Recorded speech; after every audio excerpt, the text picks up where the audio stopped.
peínense, peínense.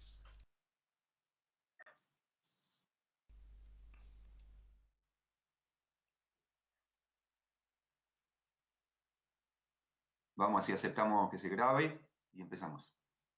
¿Ya está? Perfecto. Muy bien, muy bien. Bien, hoy vamos a continuar con la segunda parte de budismo. En en este breve ciclo, digamos, que estamos haciendo sobre filosofía y, y cosmogonía china, básicamente, eh, estamos abordando de una manera un poco sintética, ¿no? Todo lo que es la filosofía y la cosmogonía china, porque es muy amplio y da para profundizar mucho más de lo que lo estamos haciendo en este momento. Sobre todo budismo también es muy, muy amplio, pero básicamente lo que me gustaría hablar, por lo menos ahora, en este momento, después si vamos seguramente a continuar ahondando un poquito más sobre toda esta parte teórica, eh, lo que resta del año y sobre todo el año que viene también, estaría muy interesante. Eh, Vamos a hablar en este segundo capítulo de algo por ahí más relacionado directamente con lo que nosotros practicamos, hablando de budismo, ¿no? Que es la figura de un personaje que tal vez es el más trascendental y el más importante para la historia, digamos, de las artes marciales chinas, que fue Bodhidharma. Se escribe así, esta es una forma de escribirlo, hay otra forma también parecida. Se escribe así, no sé si lo ven. Si quieren, anótenlo. También se escribe con D-H-I, sin la doble D, como acá, como D-I-H, Bodhi, con la H acá en vez de la D. Bodhidharma. También se escribe de esa manera, también se puede escribir así. Bien, Bodhidharma. Bodhidharma vivió en el siglo VI después de Cristo. Para que se den una idea, eh, estamos hablando, situándonos históricamente, estamos hablando 12 siglos, o sea, 1200 años después del Buda, de Buda Sakyamuni. Nosotros en la clase pasada hablamos de Buda Sakyamuni como el originario, digamos, el origen del budismo, y ahora estamos hablando de 1200 años, o sea, situémonos en la 1200, o sea, mucho tiempo después, aparece un monje que llega desde la India a China para llevar el budismo, digamos, original, directamente con un linaje directo desde el mismísimo Buda, ¿no? Se dice que Bodhidharma fue el 28º patriarca, o sea, esto si quieren anótenselo, el 28 patriarca de un linaje directo hasta el Buda Sakyamuni. O sea, Buda Sakyamuni pasaron 28 herederos del linaje hasta llegar a Bodhidharma. Eh, Se dice que Bodhidharma pertenecía a un templo en el sur de la India y un día el maestro del templo, el abad del templo, puso un aviso, un cartel para un voluntario, para ver que se presente uno de los monjes como voluntario para ir a hacer un viaje a China y llevar el budismo de la India a China. Y nadie se presentaba, entonces Bodhidharma agarró el papel que estaba pegado en la puerta, lo rompió y fue a verlo al abad y le presentó el papel. Y le dice, ¿estás seguro que quiere hacer este viaje? Le dice, sí, sí, estoy seguro. Le dice, y si no puede, y usted sabe, y si no puede completar la misión, le dice, bueno, entonces tendré que morir o tendré que recibir el castigo por no haber podido completar el viaje. Y como que él estaba, y al ver el convencimiento del abad que tenía este monje para hacer esa empresa de llevar el budismo de la India a China, dijo, bueno, está bien, vas, entonces andá, no hay ningún problema. Entonces partió Bodhidharma hacia la India, hacia la China, en un viaje que le llevó 3 años. O sea, imagínense, ¿no? En ese momento. O sea, cruzando desde la India, territorio enorme, hasta China, otro territorio enorme, que duró 3 años. Y hoy un poco lo que vamos a ver es quién fue este Bodhidharma, cómo fue su historia, cuál fue su enseñanza. Vamos a tratar de resumirlo lo más posible, espero poder llegar con el contenido que tengo preparado. Eh, y vamos a empezar un poquito desde ahí. Primero les voy a mostrar la imagen de Bodhidharma para que lo vean cómo era y quién fue este monje. Entonces ahora Hernán va a poner en pantalla dos imágenes para que vean quién fue Bodhidharma o cómo era Bodhidharma.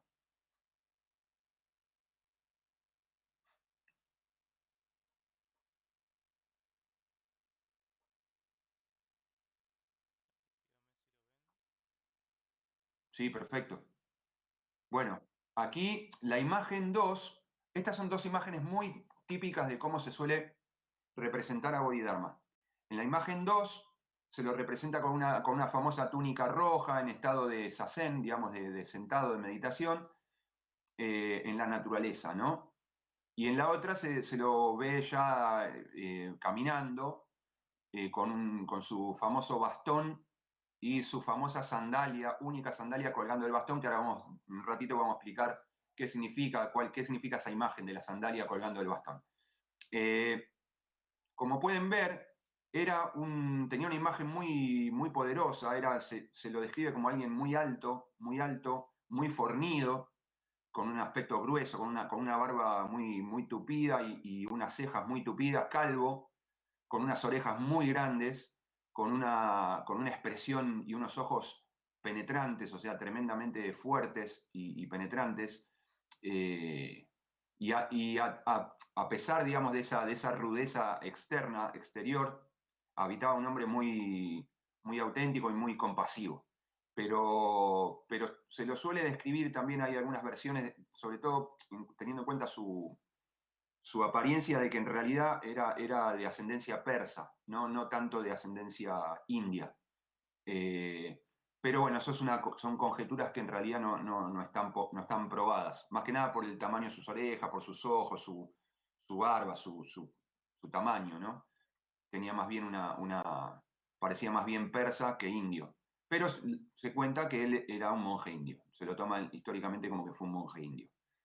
Muy bien, salimos un poquito de esta imagen y vamos al texto. Bien, entonces, la llegada de Bodhidharma, de este personaje mítico, semi-legendario, si bien hay muchas cosas que se saben de él verídicamente, históricamente, hay otras que son parte también un poco del misterio, ¿no? Y de la leyenda. Su llegada de India a China tardó 3 años. Hay un famoso testimonio, famoso encuentro que también no se sabe se sabe de qué realmente ocurrió, pero no se sabe realmente cuál fue el contenido de este encuentro entre Bodhidharma y el emperador de ese momento de China que se llamaba Wu Deliang. Eh, Wu Deliang, este emperador, se entera, ¿no?, que estaba llegando de la India un monje, un sabio muy budista, muy importante, y va a recibirlo con todo el mérito, acompañado de toda la pompa real.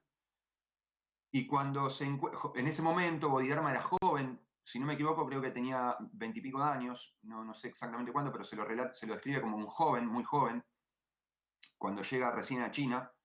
Y tenía un aspecto, imagínense, 3 años de viaje, soportando las inclemencias del clima, etcétera, todo sucio, estaba todo andrajoso, un pordiosero, ¿no? Imagínense.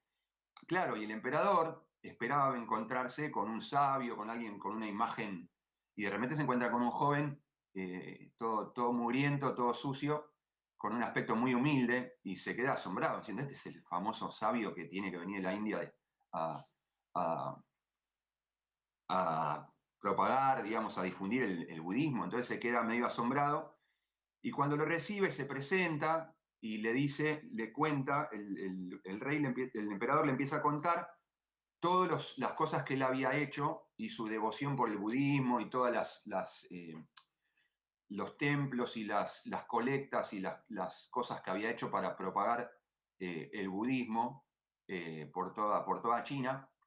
Y le cuenta todo esto, Bodhidharma lo escucha muy atentamente, y le pregunta cuál era el mérito que él había ganado por haber hecho todas estas obras y estas cosas en favor del budismo. Entonces Bodhidharma le dice, ningún mérito. Dice, es más, vos vas a ir al noveno de los infiernos, vas a descender, vas a ir al peor lugar de todos.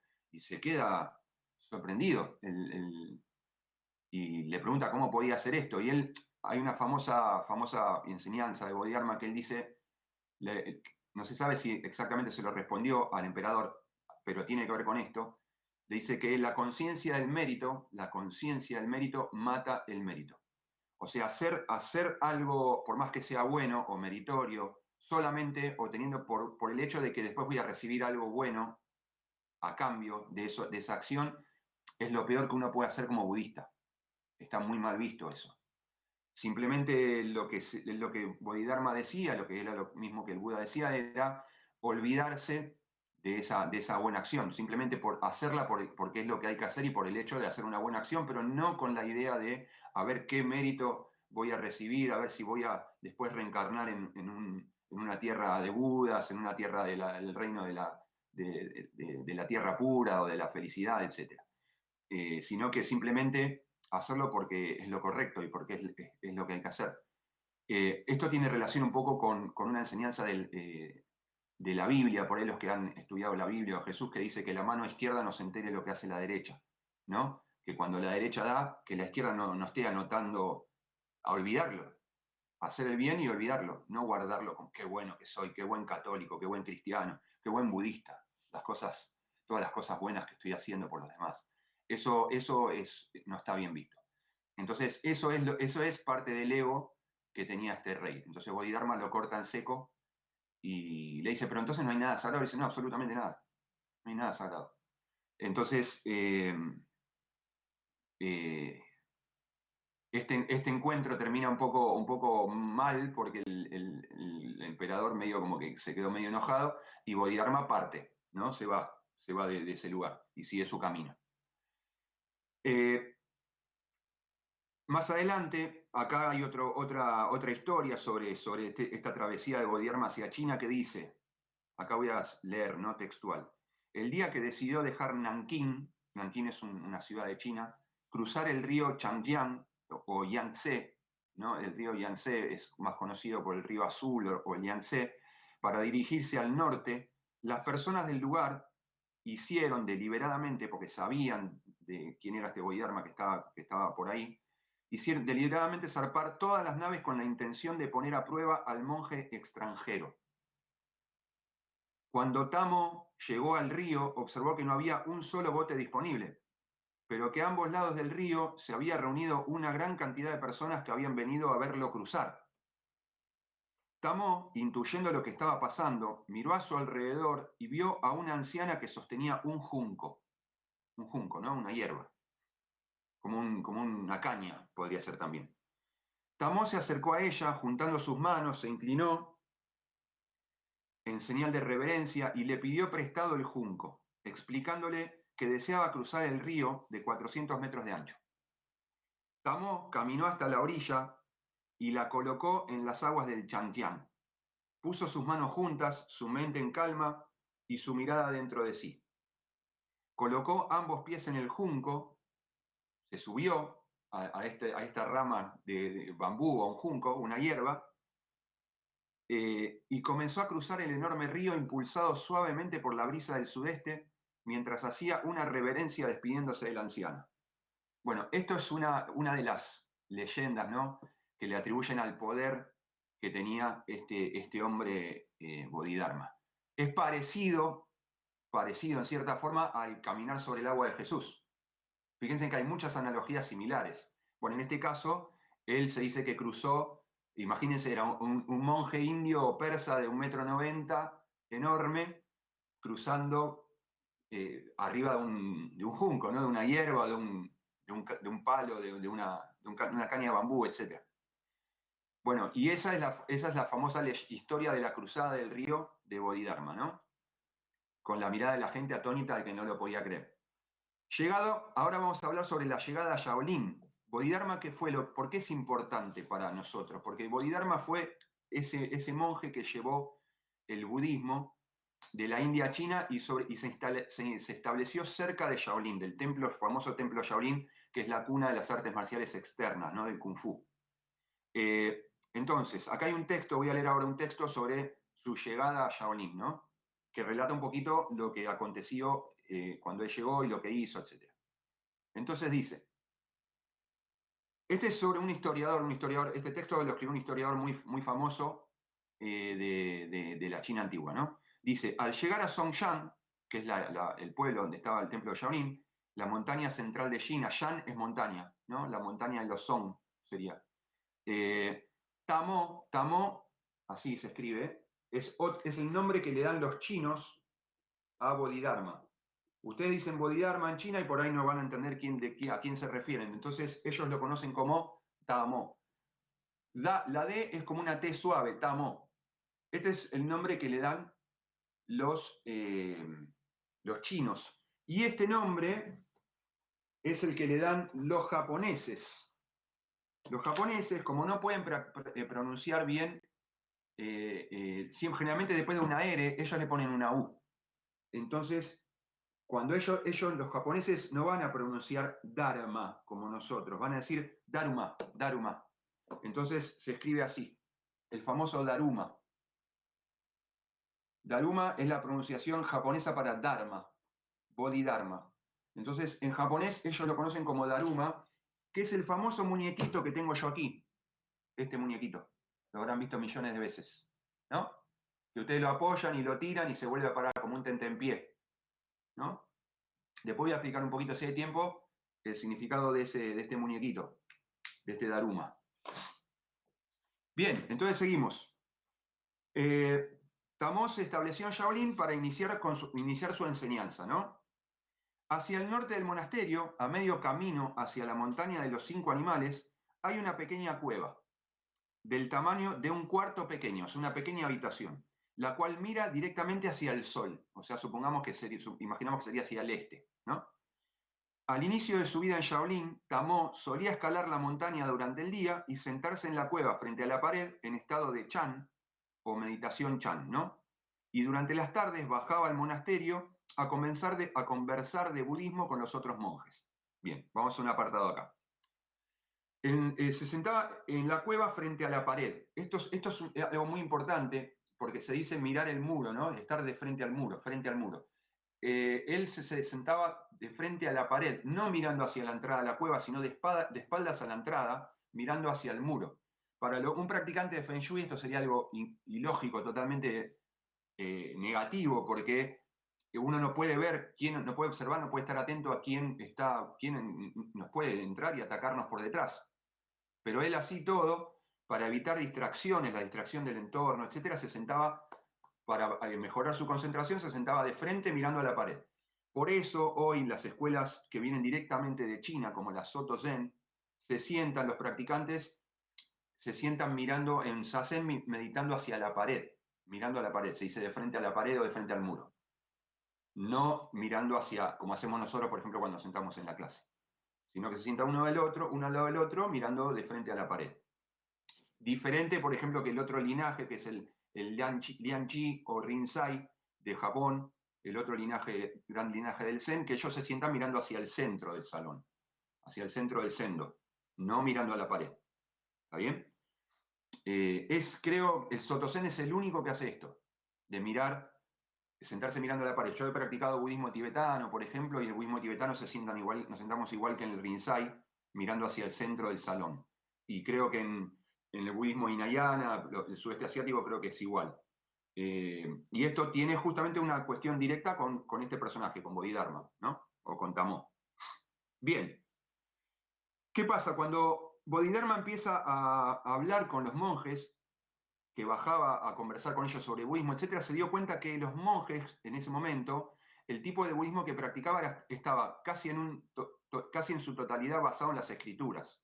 O sea, no había una fuerte práctica de zazen o de sentarse a meditar, sino que era más que nada de recitar sutras y era un poco más de estudio, no tanto de práctica, más teórico. ¿Se entiende? Entonces después vamos a llegar un poquito a qué fue lo que Bodhidharma le transmitió a estos monjes y cómo cambió totalmente la forma de práctica, ¿no? Bien. Pero después de un tiempo, ya no bajó al monasterio, sino que se quedó sentado frente a la pared, concentrado en lo fundamental, ¿no? En Zazen. Así pasaron los años y cuando se cansaba se ponía de pie y comenzaba a hacer ejercicios, algunos imitando los movimientos y estrategias de defensa de los animales que observaba a su alrededor, desarrollando lo que después se conocería como Kung Fu Shaolin, conocido en Occidente como Kung Fu Shaolin.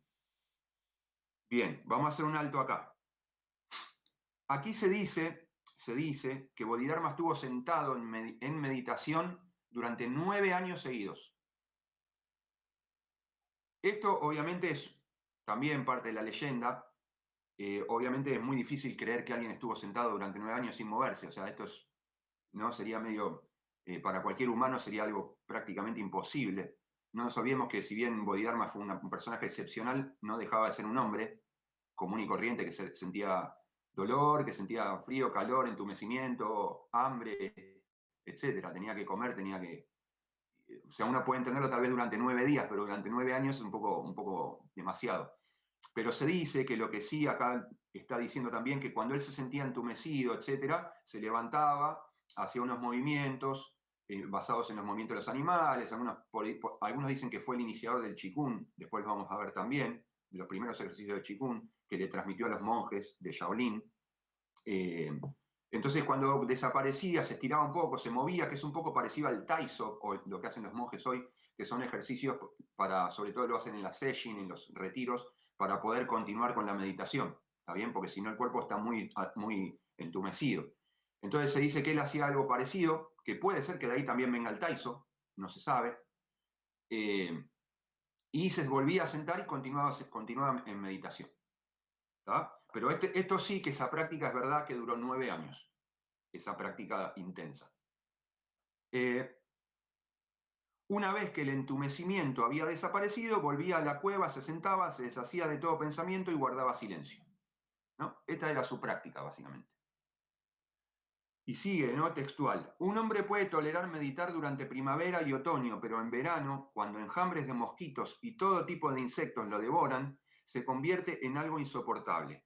Había años, esto es verídico, yo lo he leído varias veces también en diferentes fuentes, había años en que la cara de Tamó tenía tantas picaduras que se veía hinchada y deforme, pero él se mantenía inalterable e inmerso en su silencio. No sé si alguna vez ustedes, bueno, por ahí la mayoría tal vez no son de sentarse a meditar o no han tenido por ahí tanta práctica específica de meditación, pero es muy difícil estar meditando cuando hay un mosquito que te pica o algo que te zumba, es bastante difícil continuar la práctica y evitar moverse sabiendo que tenés el mosquito acá que te está comiendo o uno o dos mosquitos que te están picando y decís, no me voy a mover, pero te está matando el mosquito. Eso es muy difícil. Es muy difícil. Imagínense en una situación así, que le estaba en una cueva con enjambres de mosquitos. Realmente tendría un temple y una determinación de hierro, realmente, ¿no? La región de Shaolin es muy montañosa, rodeada por valles profundos. En el invierno se pueden escuchar lobos, tigres y panteras. En una ocasión, un joven monje subió a la cueva para llevarle algo de comida a Tamó y encontró a un lobo que, apoyando sus patas en los hombros del maestro, acercaba su hocico jadeante a su cuello. El joven monje gritó con todas sus fuerzas, el lobo aulló y salió corriendo, mientras Tamó seguía inmutable. Imagínense, ¿no? Hay una historia muy famosa también sobre cuando Sakyamuni Buda se sentó durante 7 días hasta alcanzar el nirvana, la iluminación, que en una tormenta de lluvia muy fuerte, imagínense en la India, ¿no? Clima tropical y muy húmedo, las lluvias serían muy fuertes, y él estaba sentado bajo el árbol de Bodhi y aparece una cobra. No sé si ustedes habrán visto la imagen de un Buda. Acá yo tengo, por ejemplo, esta imagen, que no es Sakyamuni Buda, este es Hotei, pero tiene una cobra atrás. No sé si la alcanzan a ver. ¿Ven? La cobra, vieron que abre las amígdalas, no sé cómo se llama eso, y tiene la cobra ahí. Bueno, y eso se dice que la cobra, en lugar de atacarlo, porque podría haberlo mordido y matado con su veneno, simplemente lo protegió. Hizo este movimiento y lo protegió a Buda hasta que paró de llover. Cuando paró de llover, la cobra bajó y se fue. No le hizo absolutamente nada. Eso es una leyenda también, ¿no? Y bueno, acá en el caso de Tamó, que no se sabe si el lobo lo estaba protegiendo, lo iba a atacar, no se sabe, pero por la duda, obviamente, el monje lo espantó, ¿no? Pero Tamó siguió imperturbable. O sea, igual que Buda. Buda tenía una cobra acá arriba de la cabeza y él no iba a cesar, no se iba a mover un milímetro. ¿Ah? Durante un invierno ventoso y seco, durante el cual el helado aire del norte soplaba por toda la montaña y ni nieve ni lluvia habían caído, el pasto seco se prendió en llamas y en poco tiempo toda la montaña estaba envuelta en fuego. Desde el monasterio todos podían ver cómo el fuego había llegado a la entrada de la cueva, así que varios monjes subieron entre las llamas batallando con el fuerte viento, pero al llegar a la cueva encontraron a Tamó de cara a la piedra sin señal de movimiento alguno. Tamó meditó durante un total de 9 años. Se dice que después de 3000 días mirando a la pared, su sombra se enmarcó en la piedra y en esta se puede ver la figura de un hombre sentado con las piernas cruzadas y las manos al frente juntas en meditación.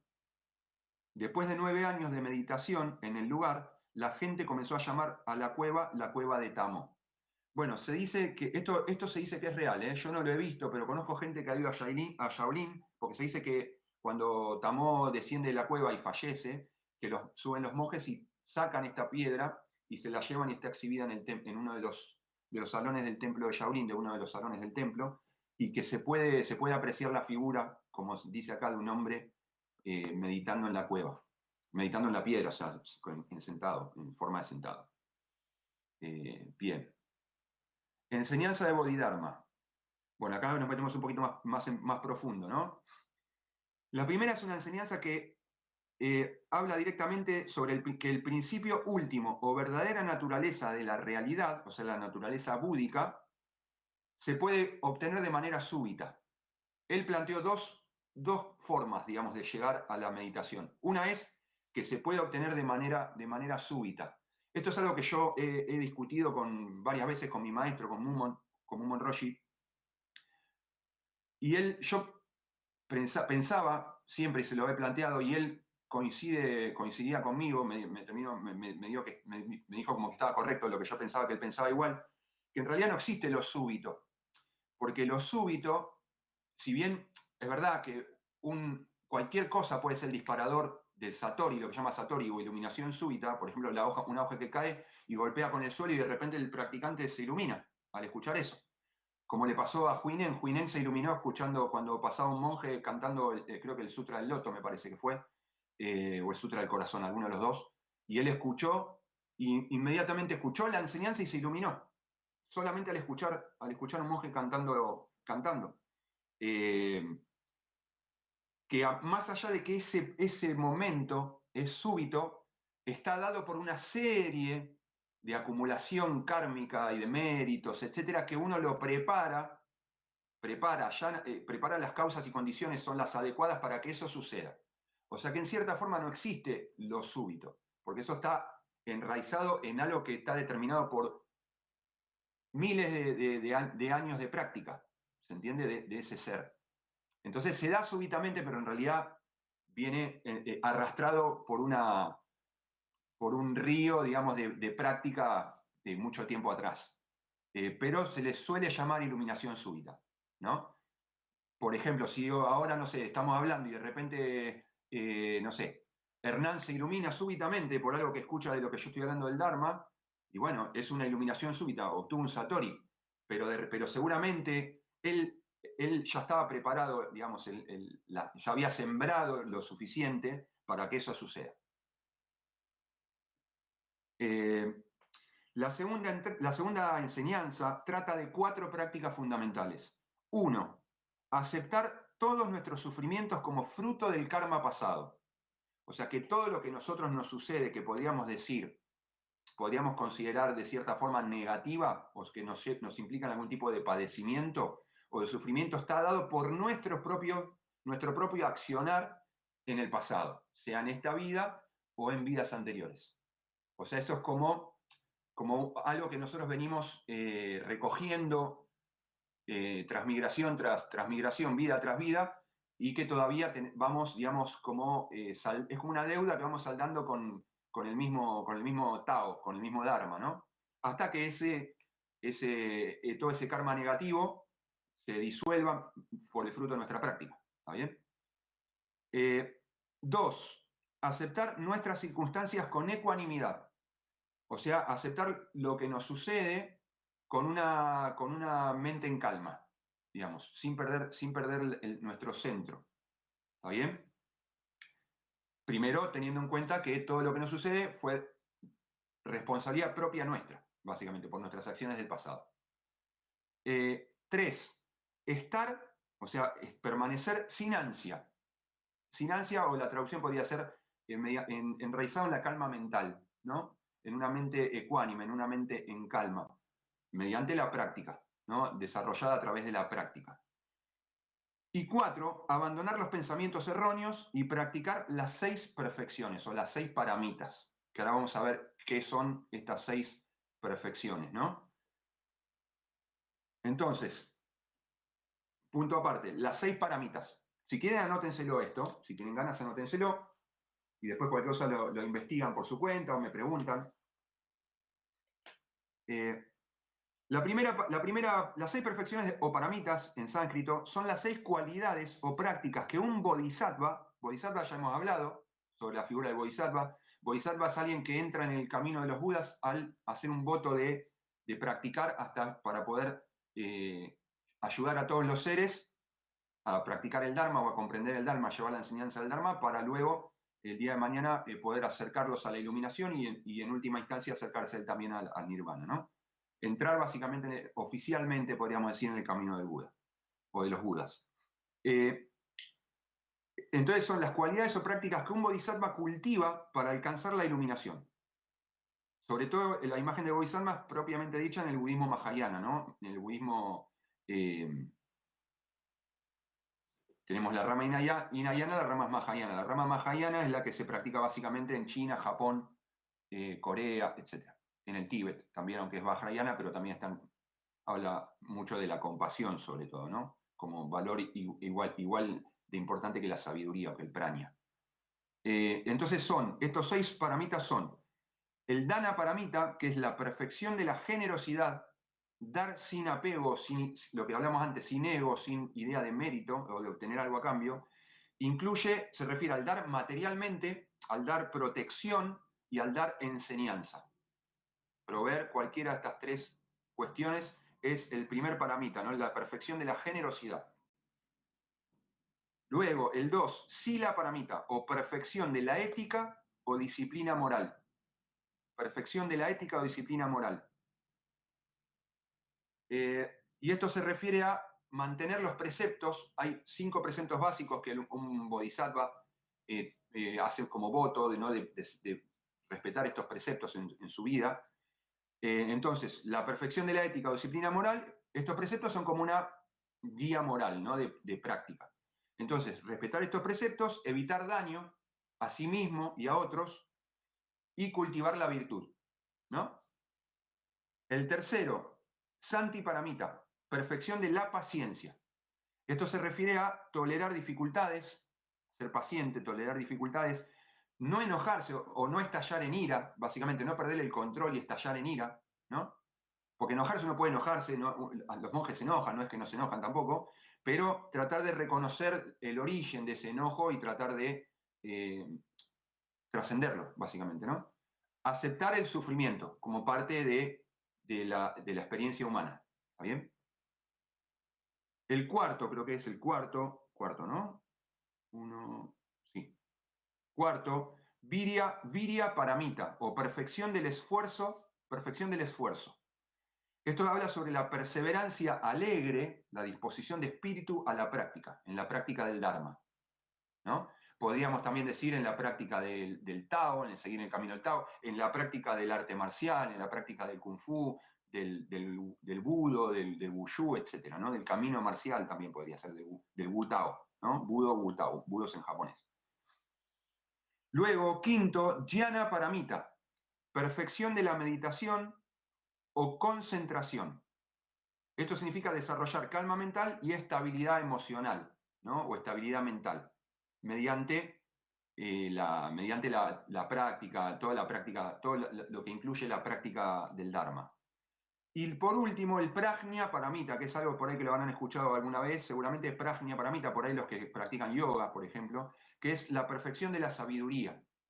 Y esto incluye la comprensión profunda de la vacuidad, que ya lo hemos hablado en el taoísmo, sobre el tema de la vacuidad, ¿no? Y la realidad última, ¿no? La realidad última de la existencia.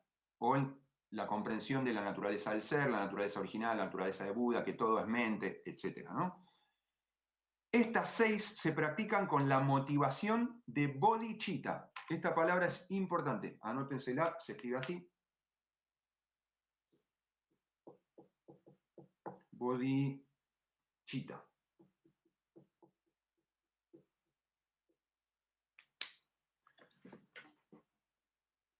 bodhicitta, con doble T. Esto, bodhicitta, es la motivación, digamos, el deseo de alcanzar la budeidad por el bien de todos los seres. O sea, uno con su práctica continuamente tiene que trabajar, digamos, su bodhicitta, que es la aspiración del practicante para poder lograr este fin último, que es lograr la iluminación, encontrarse a sí mismo, ver su naturaleza original, etcétera, ¿no? Como ustedes lo quieran llamar. Pero es como un deseo ardiente, una llama que nos motiva a continuamente estar practicando. Y eso se desarrolla justamente mediante la práctica, no hay otro secreto, no hay otra forma de hacerlo. Eh, por eso este tipo de disciplinas, como el taoísmo, el budismo, etcétera, generalmente todas las disciplinas de Oriente hacen hincapié en la práctica, porque la práctica misma desarrolla las ganas y la motivación para seguir practicando. Por ejemplo, eso es lo que acá no quiero ir en contra de ningún tipo, de ninguna religión en absoluto, ¿eh? No quiero que sea una crítica hacia el practicante o hacia la religión en sí, por ejemplo, de el judaísmo, las religiones teístas, supongo, mayormente, ¿no? Pero ¿qué sucede?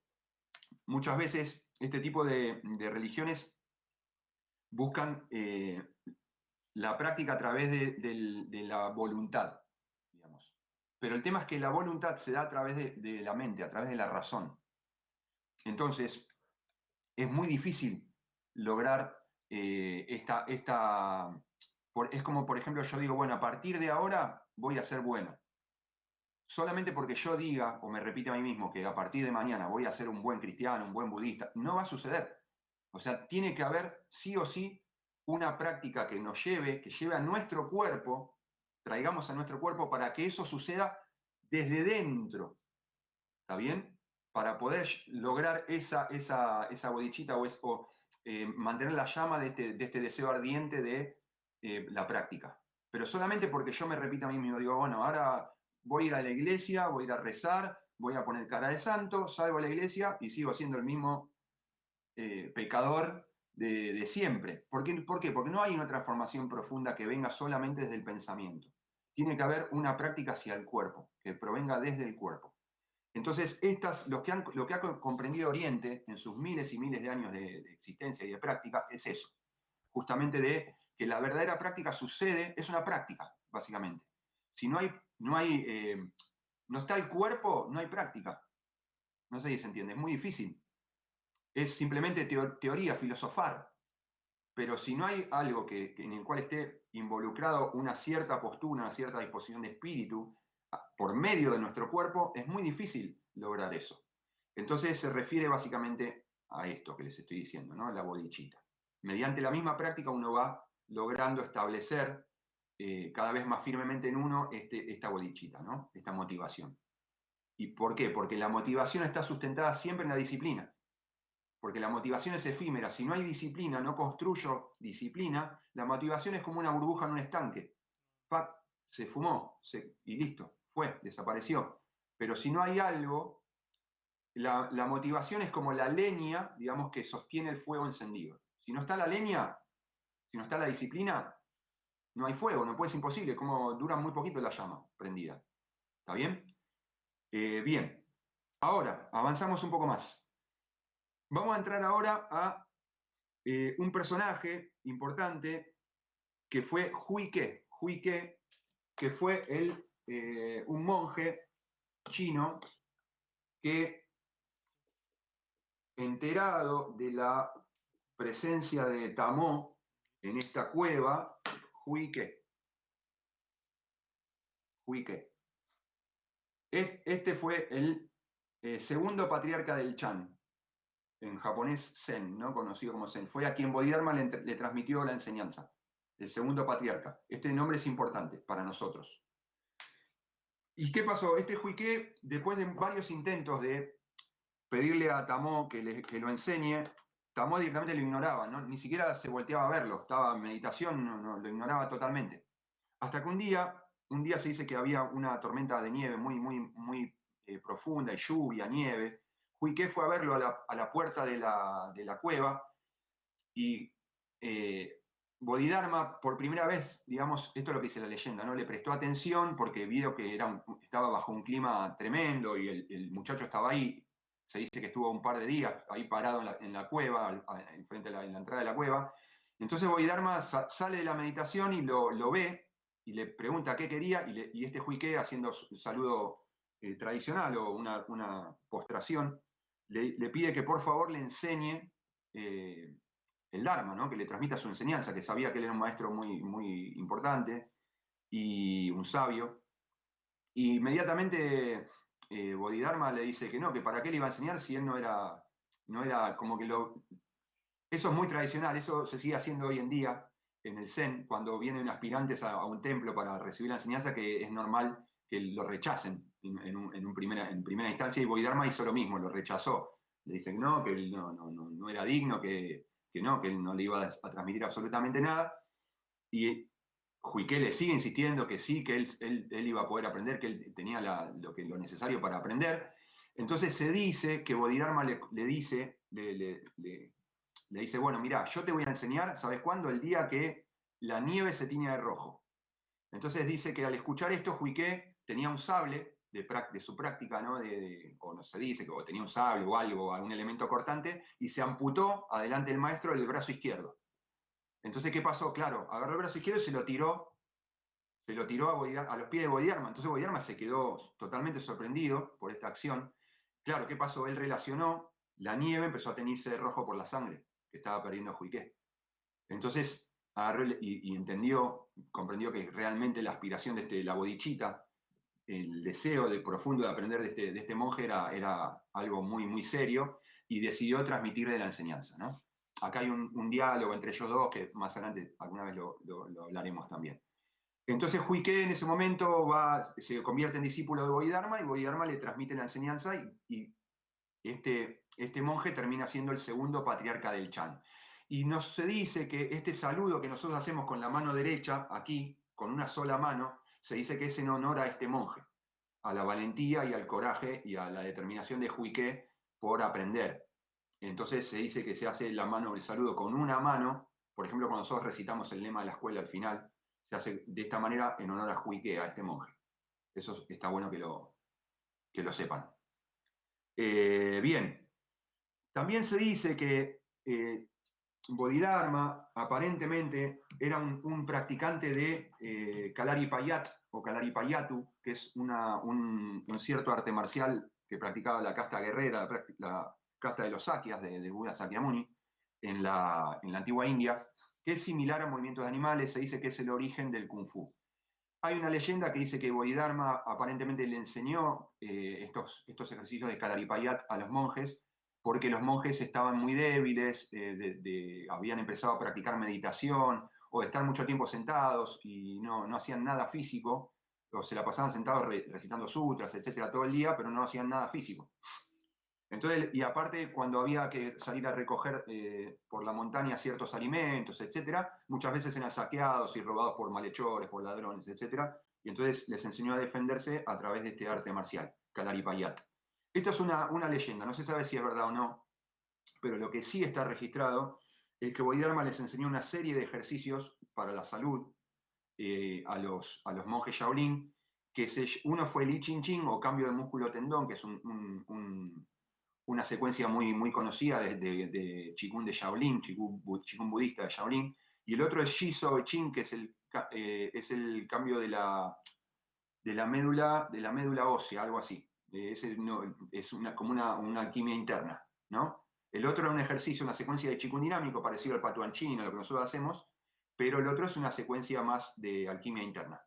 Se dice que en realidad fue estas dos cosas, estos dos ejercicios en realidad, lo que le transmitió Bodhidharma a los monjes. O sea, básicamente les enseñó Qigong dinámico y Qigong estático. Aparentemente, no hay certificación certera de que les hayan transmitido algo relacionado al Kung Fu. Se dice que el Kung Fu fue desarrollado más adelante, mismo por los monjes o mismo por soldados que venían huyendo de la guerra, de batallas en guerras internas que había en China, y que se alojaban, pedían alojamiento en el templo, los monjes los recibían, y a cambio les pedían que les enseñen a defenderse. Entonces los soldados, como realmente eran guerreros de verdad, que habían estado en batalla, etc., empezaron a mostrarle las armas, cuáles eran las armas que usaban los soldados, y empezaron a transmitirle movimientos de guerra reales, de defensa personal, etc. Eso es lo más verídico que para mí es la verdadera historia de cómo nació el arte marcial en Shaolin. No creo que haya sido por enseñanza de Bodhidharma, sino creo que fue más que nada por los soldados que se venían a alojar huyendo porque muchos tenían captura, los iban a matar, etcétera, venían huyendo de las batallas, tenían pedido de captura, etcétera. Entonces creo que más que nada por ahí puede haber venido el desarrollo del arte marcial. Después lo habrán desarrollado, ¿no? Obviamente, con lo que tenían a mano y con lo que iban la enseñanza que iban absorbiendo de estos guerreros. Bodhidharma murió en el año 536 después de Cristo, ¿no? Esto es anecdótico, murió en el siglo VI después de Cristo. Ahora, hay algunas hazañas o historias míticas sobre este personaje, sobre Bodhidharma o Tamo. Una es, por ejemplo, que se dice que Bodhidharma, en sus largas horas de meditación, ¿qué sucede? Nosotros tenemos dos grandes desafíos cuando nos sentamos a meditar, que ¿cuáles son? A ver, ¿ustedes saben cuáles son?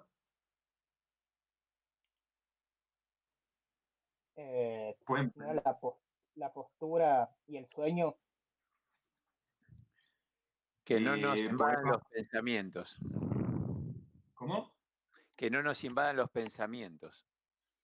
Bien, bien, exacto. Entonces podríamos definirlo en dos grupos, ¿no? La agitación mental, lo que se llama agitación mental, o sea, mucho pensamiento, o el sopor, o el adormecimiento.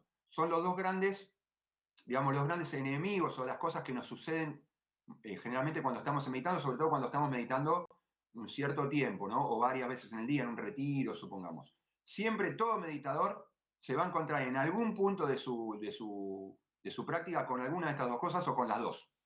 Generalmente con las dos. ¿Está bien?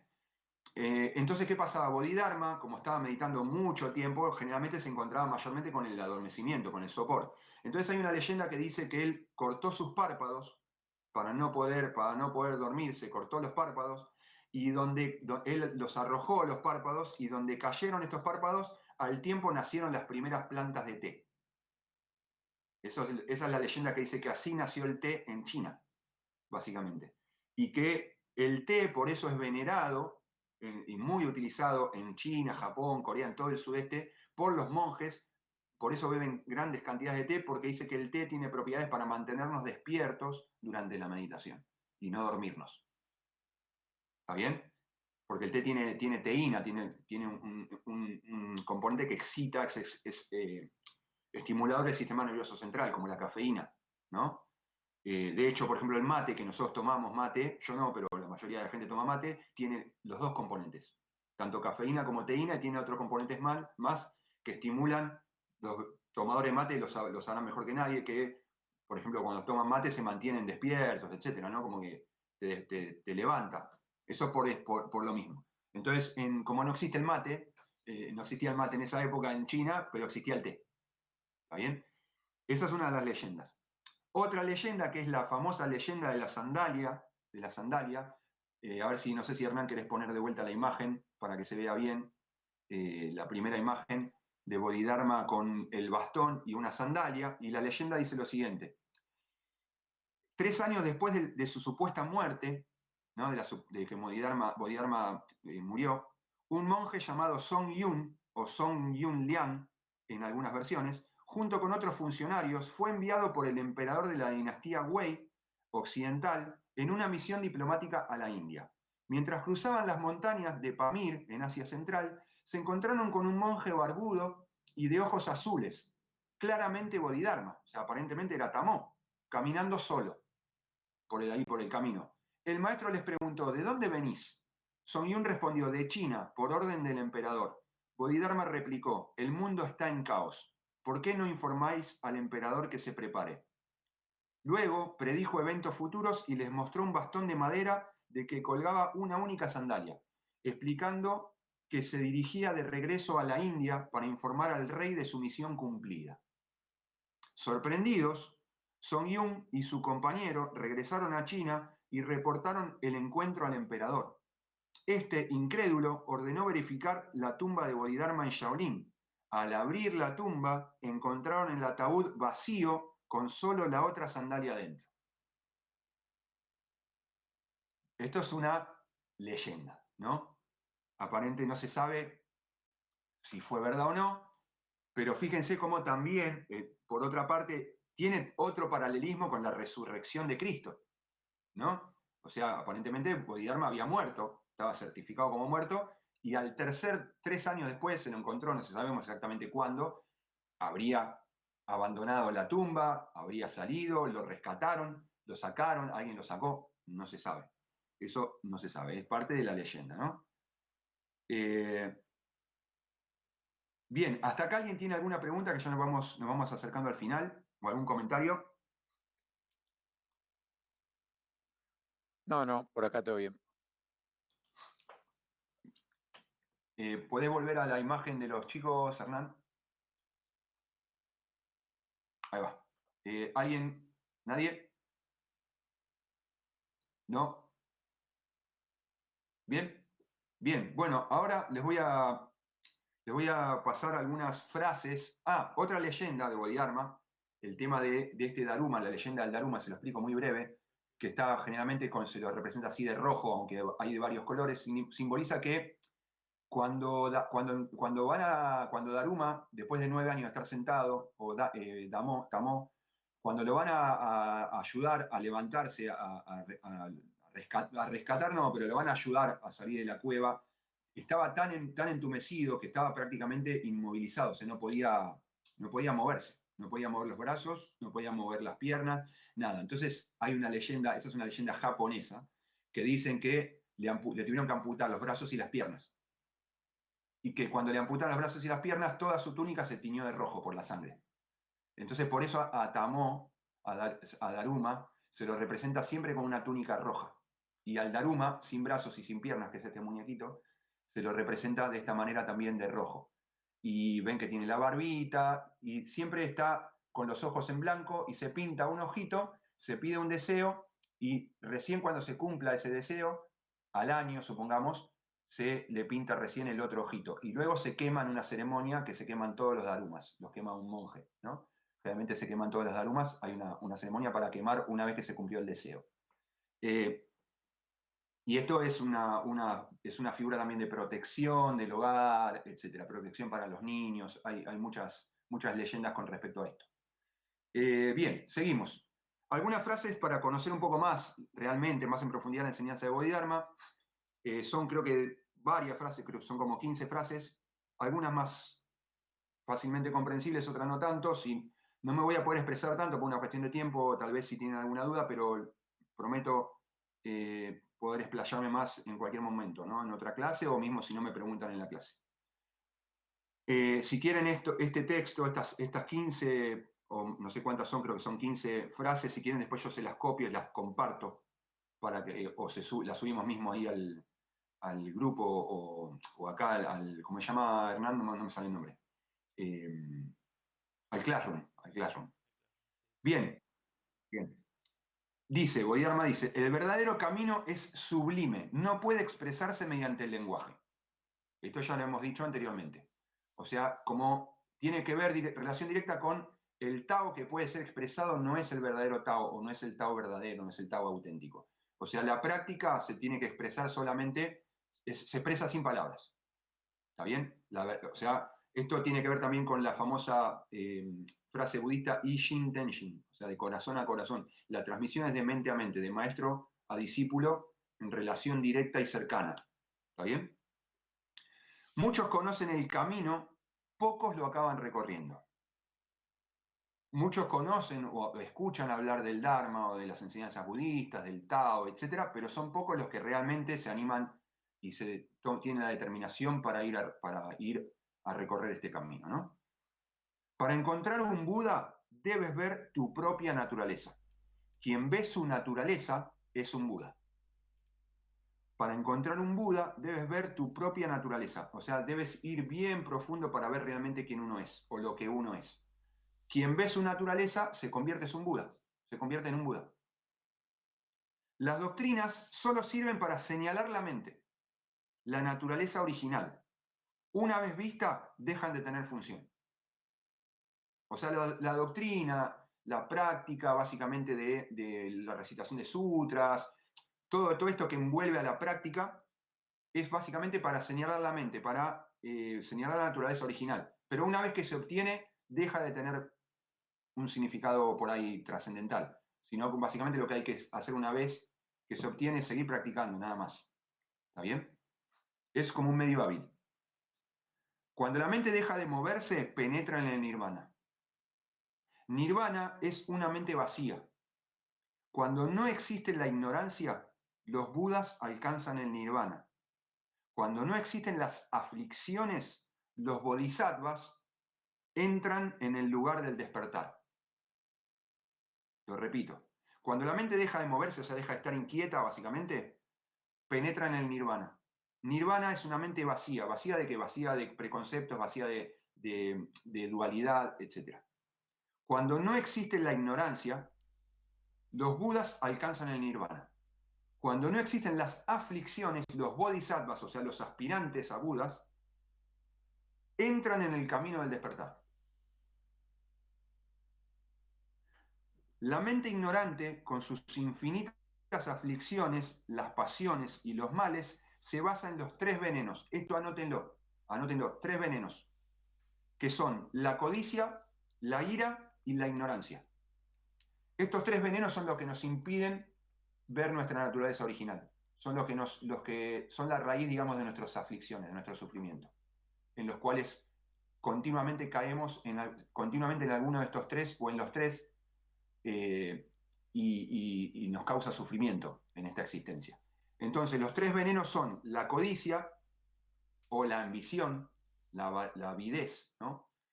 La ira o la cólera, ¿no? O el odio, también podría llegar a ser, y la ignorancia. Y esto está enraizado en el deseo también, ¿no? Que lo hemos visto antes. Entonces, la mente ignorante, con sus infinitas aflicciones, las pasiones y los males, se basa en los 3 venenos. La codicia, la ira y la ignorancia. Cuando estos 3 venenos son apaciguados o trascendidos, desaparece la aflicción, desaparece el sufrimiento. Id más allá del lenguaje, id más allá del pensamiento, id más allá básicamente de la mente, ¿no? Id más práctica más allá de las palabras, más allá del pensamiento conceptual, básicamente se refiere a eso. No, esto es muy bueno, anótenselo que esta frase es muy buena también. No participar en la ignorancia es la sabiduría. No participar en la ignorancia es la sabiduría. Por eso siempre el budismo tiene una regla, por así decirlo, podríamos llamar de esta manera, que es no rodearse de gente ignorante, no rodearse de malas compañías, porque las malas compañías nos llevan continuamente a acumular mal karma, nos llevan a errar en el camino. ¿Se entiende? Por eso es importante generalmente rodearse de compañeros virtuosos, que estén en el camino. Eso es la sangha. La sangha básicamente es gente que está en el camino de la virtud. Entonces, mejor rodearse de... Esto no significa que yo no tenga que estar en el mundo, tenga que aislarme de la gente que no practica. No, no es una secta. No es eso, no se refiere a eso. Se refiere, por ejemplo, de evitar las conversaciones superfluas, el chisme, los dimes y diretes, sino que trata simplemente de mantener compañías virtuosas que nos incentiven continuamente a tener un comportamiento virtuoso, a practicar, a profundizar en nosotros mismos y en la práctica. Básicamente se refiere a eso. La verdad es que no hay nada que encontrar, pero para alcanzar una comprensión tal, necesitarás un maestro y deberás luchar para llegar a comprender. O sea, deberás esforzarte en la práctica y encontrar primero que nada un maestro. La esencia del camino es el desapego. O sea, bajarle al ego, bajarle a los apegos, bajar los deseos, básicamente. Si usas tu mente para estudiar, esto es un poco tal vez no tan fácil de entender, pero es muy profundo. Si usas tu mente para estudiar la realidad, o sea, a través de la razón, del pensamiento conceptual, que es lo que generalmente utiliza un filósofo, ¿no? Para que tengan una idea, no entenderás ni tu mente ni la realidad. Si estudias la realidad sin la necesidad de utilizar tu mente, comprenderás ambos. O sea, tu mente y la realidad. Lo vuelvo a repetir. Si usas tu mente para estudiar la realidad, no entenderás ni tu mente ni la realidad. Si estudias la realidad sin la necesidad de utilizar tu mente, comprenderás ambos. Esto se refiere básicamente a la no mente, a lo que hemos hablado varias veces como no mente. Ese es el enfoque. Más que nada, confiar o desarrollar una mente intuitiva, lo que en psicología se llama mente intuitiva, no tanto en la mente conceptual, o racional, o discriminadora, o dual, ¿no? Sino desarrollar más bien la no mente, que vendría a ser un parangón con lo occidental, es una mente intuitiva, ¿no? Que estés donde estés, allí hay un Buda. Que estés donde estés, allí hay un Buda. ¿Qué significa esto? Que todos nosotros tenemos la naturaleza de Buda. Nosotros y todas las entidades, los animales, etc. Que en nosotros está básicamente la potencialidad de convertirnos en un Buda. O sea que no podemos alejarnos del Buda porque el Buda somos nosotros mismos. Y hasta que nosotros no podamos comprender esto en profundidad, nunca vamos a alcanzar el nirvana o a lograr este autodescubrimiento, ¿no? Básicamente lo que nos separa de esta naturaleza original o de esta naturaleza de Buda somos nosotros mismos. ¿Está bien? Responder, percibir, arquear las cejas, parpadear, mover las manos y los pies, todo ello es tu naturaleza milagrosamente despierta. Y esa naturaleza es la mente. Y la mente es el Buda. Y el Buda es el camino. Responder, o sea, todas las funciones, todo lo que nosotros hacemos en nuestra vida diaria, es un milagro. Es nuestra mente milagrosamente despierta, nuestra naturaleza milagrosamente despierta, aquí y ahora. Y esa naturaleza es la mente. ¿Esto qué quiere decir? Que la mente es nuestra entidad, cuerpo-mente, es la misma manifestación de este Dharma, de este Tao. No puede haber una separación. Aquí y ahora, nuestra naturaleza milagrosamente despierta se está manifestando, se está expresando a través de todas nuestras acciones, de nuestro cuerpo-mente. ¿Se entiende? Y esa naturaleza es la mente, y la mente es el Buda. No hay Buda fuera de la mente, y no hay mente fuera del Buda. Y el Buda es el camino. Un Buda es alguien que encuentra la libertad en la buena fortuna y en la mala. O sea, un Buda es libre más allá de lo que le suceda. Digamos, de los padecimientos físicos, etcétera, o de las circunstancias, básicamente. De la buena o mala fortuna que tengamos, un Buda se mantiene estable y ecuánime y en calma y libre, es libre, ha trascendido cualquier tipo de dualidad que lo ate, digamos, a estar atado a las circunstancias externas para ser feliz o estar completo, que es lo que nos sucede a nosotros. Nosotros, si nos va bien, estamos bárbaros. Si nos va mal, estamos en el fondo, somos el fondo de olla. O sea, nos vamos al fondo del estanque. ¿Está bien? Nos deprimimos, nos quejamos, nos ponemos mal, ¿por qué las cosas me pasan así? ¿Por qué no tengo suerte? Etcétera, lo otro, ¿no? Nos pasa. En cambio, un Buda sabe que este continuo pasar de yin y yang, este movimiento, que toda la realidad es continuamente cambiante, entonces más allá de lo que suceda, él se mantiene estable. ¿Bien? Y por último, solo una persona en 1.000.000 de años se ilumina sin la ayuda de un maestro. Solo una persona en 1.000.000 de años no, solo una persona entre 1.000.000, que en realidad esto es una frase antigua, o sea, ahí sería solo una persona entre 1.000 millones, sí, porque 1.000.000 para la antigüedad era una figura, hoy 1.000.000 es menos de no, nosotros somos 47 millones, entonces podría haber 47.000, no sé cuántos, iluminados en Argentina, pero no es así, sin la ayuda de un maestro, no es así. Vamos a poner, solo una persona en millones de personas se ilumina sin la ayuda de un maestro. ¿Esto qué significa? Que es fundamental encontrar un maestro que haya recorrido el camino para poder contar con su ayuda y con su guía. ¿Está bien? Hasta aquí hemos llegado, gente. Me he atrasado 5 minutos. Bastante bien, ¿no? Bastante bien. Pueden abrir el micrófono, estamos en familia. Si quieren, comenten o hagan preguntas. Así vamos cerrando. Libero. Nos vamos a comer y a descansar. Bueno, ¿pasás por WhatsApp las frases estas? Las paso si quieren que las pase por WhatsApp mejor. Está más a mano. Dale. Bueno, después extráiganlas y cópienselas en notas o en algún lugar, porque después va pasando, van cayendo los mensajes y queda en el olvido.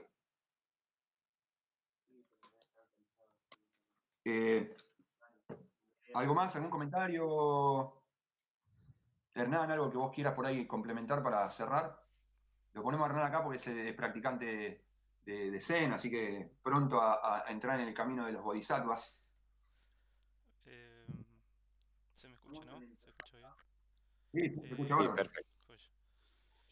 Sí, capaz solamente cuando hablamos de la ignorancia de los tres venenos, no se habla de una ignorancia en el sentido de tener conocimiento o no, sino de ignorar la realidad de la realidad, digamos, ¿no? Esta, que es una realidad impermanente y eso lleva a la primera noble verdad que es el deseo nos lleva al sufrimiento, ¿no? Es la causa del sufrimiento. Este deseo también no quiere decir que no se habla de deseos de, bueno, quiero, por ejemplo, que al Shifu le vaya bien con la charla o que a nosotros nos vaya bien con la práctica, sino al apego a esta idea de no querer que la realidad cambie cuando la realidad es impermanente. Y después, bueno, capaz que algo que tiene que ver con el budismo en sí, también, bueno, estamos hablando de esto, ¿no? Pero es que acá vemos cómo pasa el budismo de India a China. Y vean que, bueno, en el momento en que se instala el budismo en China, em, el budismo no impone sus ideas o su forma de práctica en la realidad del país. Se adapta siempre. Por ejemplo, lo que me había contado mi maestro es que en, en India se suele, el monje mendiga para tener comida y sustento. Cuando llega a China, eso es mal visto. Es una cultura muy trabajadora y es cuando empiezan a cultivar los monjes. Sí, sí. Y bueno, y así se van a ir viendo que, bueno, acá vimos una transición, ¿no? De India a China, se expande por muchos países en Oriente y también se va adaptando a la cultura. Y eso es algo, bueno, muy lindo que tiene el budismo también. Así que, gracias. Claro, gracias, Hernán. Eso, lo que dice él es muy, muy importante. Por ejemplo, en China entró a través del taoísmo, o sea, se encontró enseguida con el taoísmo y tomó cosas del taoísmo. Lo que él dice, por ejemplo, del tema del pueblo trabajador, los chinos son muy trabajadores históricamente, culturalmente, ya desde esas épocas, tenían que sobrevivir, tenían que cultivar sus alimentos. Entonces es real que adoptaron eso si bien en el Zen, como práctica, digamos, del ego, etcétera, se suele todavía salir a mendigar en Japón, los monjes hacen esa práctica por el pueblo y los pobladores ya saben, entonces los esperan con el cuenco, para llenarles el cuenco con arroz, con comida. Pero no se suele, ¿verdad? No se solía hacer en China. Y, por ejemplo, después cuando el budismo llega al Tíbet, también se funde con el Bon, que era la religión chamánica tradicional del Tíbet. Incluso en Japón también hay una cierta fusión en algunos puntos en común con el shintoísmo. O sea, es verdad lo que dicen, es muy adaptable el budismo, no impone, no es lo que yo les explicaba el otro día en la clase de Tai Chi, creo que lo hemos hablado, ¿se acuerdan que yo les decía que no es de evangelizar, tiene un espíritu más bien femenino, o sea, es más de estoy acá, la enseñanza está disponible para el que quiera venir, es como una fuente que está disponible para saciar la sed de todo aquel que quiera venir, pero no busca imponer el pensamiento o por la fuerza. No ha habido guerras en la historia que se han iniciado en nombre del budismo, por ejemplo. No existe. Incluso cuando China, por ejemplo, invade al Tíbet, fue el comunismo que trató de aplacar la religión budista en el Tíbet, por ejemplo, o en Taiwán, etc. Pero nunca el budismo inició una guerra. Si bien ha habido disputas, ojo, entre el budismo y el taoísmo, entre el budismo y el confucianismo, eso es real, no se puede negar, pero no se han iniciado guerras en nombre de la religión budista. Básicamente lo que quise marcar hoy es cómo entra entonces el budismo en China, en Shaolin, sobre todo en el templo Shaolin, y cómo eso forma parte de la idiosincrasia y la esencia de lo que es Shaolin, la práctica del Qigong budista, la práctica de la meditación, que todos los practicantes hoy de Kung Fu generalmente tienen su raíz en cierta forma en Shaolin y obviamente al ser de Shaolin en Bodhidharma, en Tamo. Entonces, esto es un poco lo que nosotros hacemos hoy en día, practicamos en la escuela, por ejemplo, cuando hacemos Kung Fu, cuando hacemos la base filosófica, está enraizada en el budismo. Y también en el taoísmo. Y en Tai Chi Chuan también en el taoísmo y también en el budismo, porque nosotros practicamos Qigong budista, en cierta forma, también tenemos práctica budista. Entonces, como verán, hay compatibilidad, digamos, en ciertos aspectos entre el taoísmo y el budismo. Entonces, eso es un poquito lo que quería compartir en estas dos últimas charlas sobre budismo. Así que bueno, chicos, no les quito más tiempo, nos hemos extendido 10 minutos más, les agradezco un montón por la charla. Hernán, nuevamente gracias también por hacer aquí de partener de todo esto. Y Nexo. Y bueno, chicos, nos veremos mañana. Mañana para practicar para examen ya falta cada vez menos. Gracias, Silvia. Les deseo un buen fin de a los que no vea y bueno, nos veremos en la semana.